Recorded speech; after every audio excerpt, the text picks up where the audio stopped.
Here on Get Up, Hembo has called out Sanchez. He wants Sanchez. Which team owns the best record in divisional play over the last 5 seasons? Come on, Sanchez. Get it. Chiefs. Phone a friend would be Chiefs. I'm going to go with Jets. You're going to go with? Patriots. Oh, my goodness. It's the Chiefs. They're giving you the answer. The whole room. You know what? Mark, Are you kidding me? We just discussed it. Are you kidding me?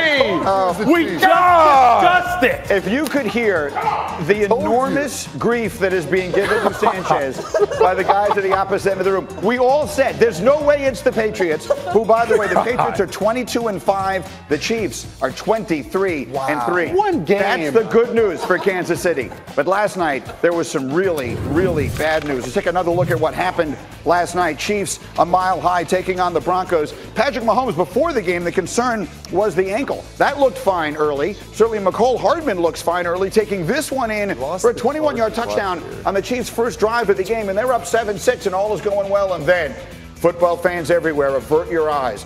On a 4th and 1 from the 5-yard line, this is Patrick Mahomes on a quarterback sneak. If you watch the right knee going into the pile as he is obviously in serious pain. And again, I'll make the point. You can tell from a player's body language the difference between being hurt and being injured. He knows something's wrong with that knee immediately. You see it get rolled up on, and as you watch closely, you'll see them popping that kneecap back into place.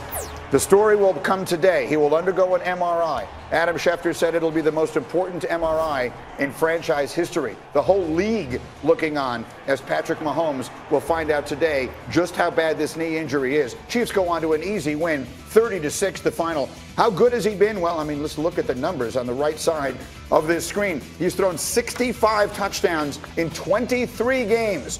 Going back to the start of last season, he's won as many games as anybody, tied at the top with Tom Brady. So he's just that important of a player. And you know, I said it earlier today, and I brought it up in our meeting because it's kind of hard to figure out a way to verbalize this. When I first saw the injury last night, my first thought was not about what it means to the Chiefs, what it means about winning championships. It was about the league. It was about the league has been so good for the last year and a half because for the most part, quarterbacks have been healthy. This guy's the best one, the most watchable one. The sport needs Patrick Mahomes.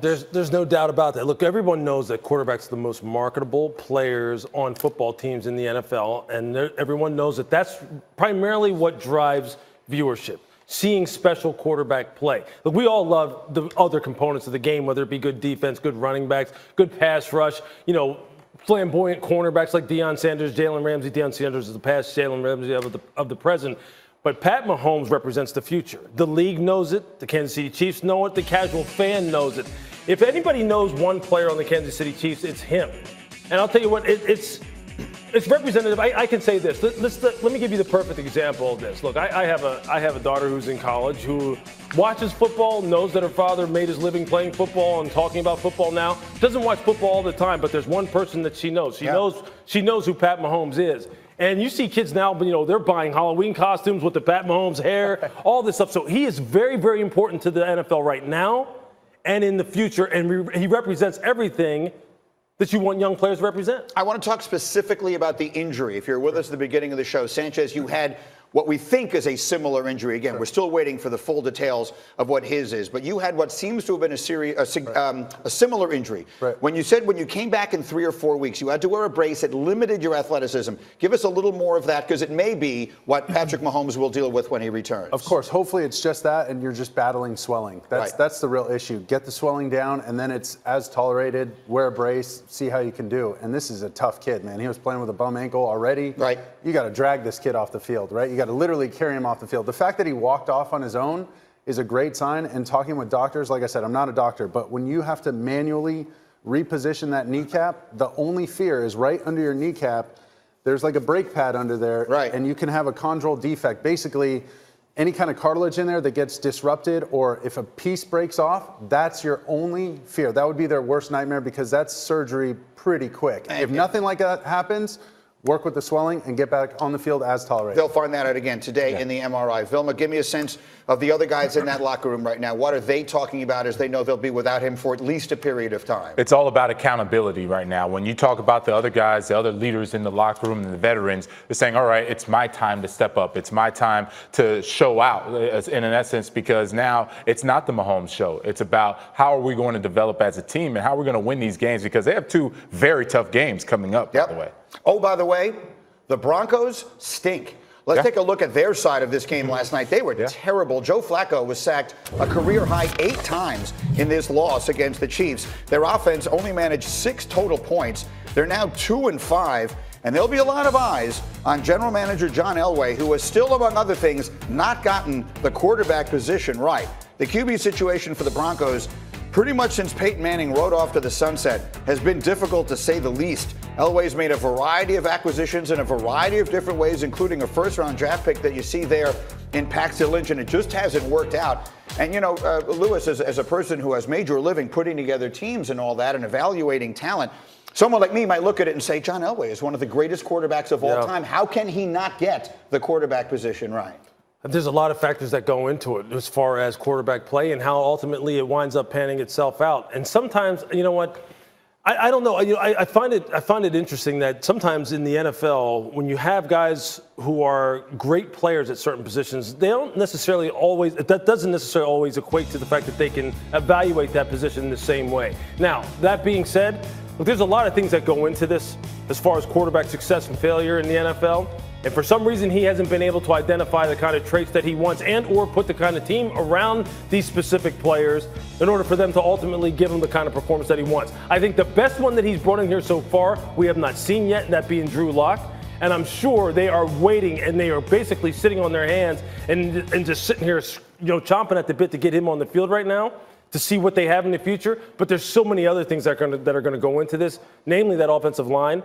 Lewis, it is a problem for this football team. Elway's had issues much bigger than just the quarterback. Sure. You look at everyone that he's drafted from 2011, he only has 2 that made the Pro Bowl. Julius Thomas and Von Miller. He had another one make the Pro Bowl, but not on his watch. So when you talk about drafting players, this is not Ozzie Newsome that we're talking about right now.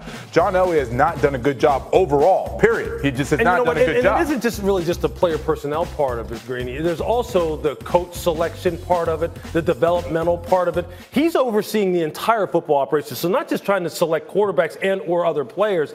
How about the people that he's bringing in here to develop these guys and make sure that they continue to progress? And that tells me Elway doesn't really know what he wants. Well, right now he wants a good quarterback, but he doesn't know how to marry that with someone to develop the quarterback. It becomes a very complicated situation because John Elway is, and deservedly so, by far the most beloved athletic figure in the history of that city. And no one deserves it more than he does. So it becomes very difficult, I'm sure, even for the most ardent fans of the team, to criticize him strongly. One of the questions that will come now is, should they trade Von Miller? It came up yesterday with Dan Graziano here on our show. The trade deadline is around the corner. This team isn't going anywhere this year. Should they trade Von Miller?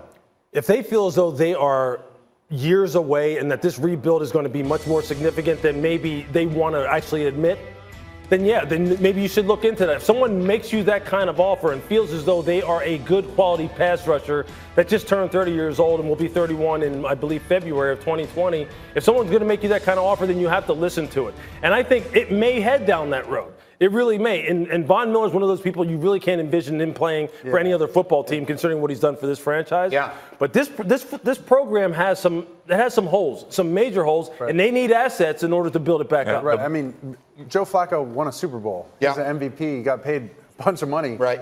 He was on his first read. I mean, you guys saw it in those highlights. Literally gets back to the top of his drop, makes one hitch in his drop, boom, he's getting hit. So it's not just, okay, what do we do now? Fire sale everybody. I don't know if that's the answer. And I don't know. I'm sure you're going to get whatever you want for Von Miller, but I don't know. Like you said, unless they're 3-4 years away from doing anything, right? And you don't let him walk out of the building. That's the kind of thing they're going to have to assess. Well, they're 2 weeks away from the trade deadline, so that's the decision. If they're going to do it, they have to make. I really hope they don't. Yeah. Meanwhile, let's get up and go. I got a couple of other things. Bobby Carpenter. We start with the newest member of the Rams, Jalen Ramsey, reported to practice Thursday. What kind of impact does he have immediately? Huge impact. Wade Phillips' defense isn't overly complicated. A lot of it is predicated on man-to-man coverage, being able to lock down a defender. So if you get get Jalen Ramsey out there in practice, you simplify what he does. He gives you that eraser out on the corner against Julio Jones, one of the best wide receivers in the league, and it's their first matchup, so I'm eager to see how they're going to match up there and how they'll play, but it should be no problem for Jalen Ramsey. Get up and go to basketball. The start of the NBA regular season is right around the corner. Zion Williamson will be sitting out the Pelicans preseason finale tonight with right knee soreness. Didn't make the trip to New York for the game. No timetable has been given as of yet. Here's Woj with the latest. I'm told this is not your normal preseason rest, that there is knee soreness and they want to get it evaluated and that we're going to know more in the next 24 hours. But Zion Williamson stayed back in Louisiana. The team's in New York playing tomorrow night at the Garden. And so we'll know more, but they're certainly going to be extra cautious with Zion Williamson at this early juncture in his career. And he's going to get some testing done on that right knee soreness. Look, knee injuries have been a problem this year. Remember at Duke, he had to miss 5 games after he blew out his shoe. In the Summer League, he tweaked the knee in the opener, and now with the season opener on Tuesday, he's slated to miss at least this game. All right, coming up here on Get Up, no one's been able to stop Russell Wilson outside the pocket. What makes us think the Ravens can do it? We'll look at some of the other big games on the Sunday schedule. And I promise you, the best soundbite of the day is from a little boy who stole the show on the ice at a Capitals hockey game. You'll hear it next. You'll talk about it all day. On the way, Get Up on ESPN.